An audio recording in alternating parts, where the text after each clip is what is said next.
পতিত স্বৈরাচার শেখ হাসিনাকেও আমরা ভারতের কাছ থেকে ফেরত চাইব। কেবল জুলাই আগস্ট হত্যাকাণ্ডই নয়, আমরা গত 15 বছরে সব অপকর্মের বিচার করব।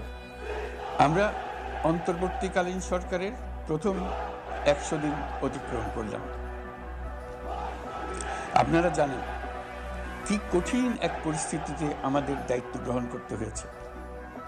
ছাত্র শ্রমিক জনতার অভূতপূর্ব গণ অভ্যুত্থানের পর ফ্যাসিস্ট সরকার প্রধান পালিয়ে গেলে দেশ সরকার শূন্য হয় সাময়িকভাবে।